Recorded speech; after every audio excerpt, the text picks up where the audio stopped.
everyone, Dr. Gimmler here to talk about the importance of getting enough sleep. So multiple studies have shown that sleep is very important for your mental health.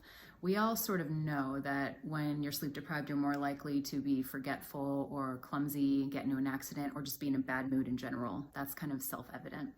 But studies have shown that being sleep deprived leads to more emotional extremes and less emotional regulation. You're also more likely to have anxiety and depression and a lack of empathy. So if you're someone who hasn't really been loving your clients lately and you can't really relate to them, getting more sleep is something that could definitely help you. It also can lead to memory issues, being sleep deprived. So if you are studying in vet school right now or you're studying for a board exam, getting enough sleep is very important for you. There are also effects of sleep deprivation that go beyond just the mind. So studies have shown that being sleep deprived is related to obesity. It tends to make you more hungry because you'll have higher levels of ghrelin and lower levels of leptin, which leptin is associated with satiety.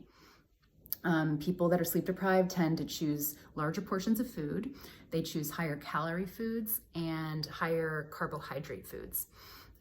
People that are sleep deprived also have a higher likelihood of diabetes because it's associated with higher cortisol levels and insulin resistance. There are even a lot of effects of sleep deprivation that can be dangerous. So you have a higher increase of heart disease, of stroke, colorectal cancer, aggressive breast cancer, and higher mortality in general. So there are many, many reasons that you need to be getting enough sleep, which most doctors would say is between 7 to 9 hours a night. If you're not able to get enough sleep, we need to figure out why. So if it's because you have children waking you up at night and you can't get them to sleep through the night, I would recommend you hire a sleep consultant. Strong Little Sleepers basically saved my life in the past.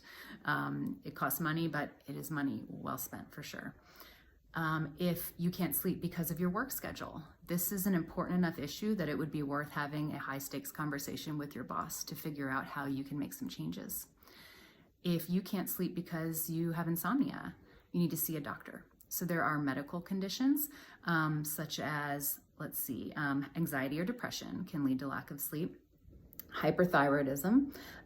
There are some other medications that can affect your sleep, like asthma meds, blood pressure meds, or antidepressants. So talk to your doctor, see if they can find a reason. If they can't, you may need to see a sleep consultant where they do one of those sleep studies overnight where they watch you, and that can help diagnose sleep disorders like sleep apnea. For a lot of us, though, it's not a medical reason why we're not sleeping well. It's just because we have bad habits. We don't have good sleep hygiene. Things like staying up too late, looking at your phone. There's a lot of things associated with just forming good habits when it comes to sleep. And we will talk about that in the next video. Thanks for tuning in.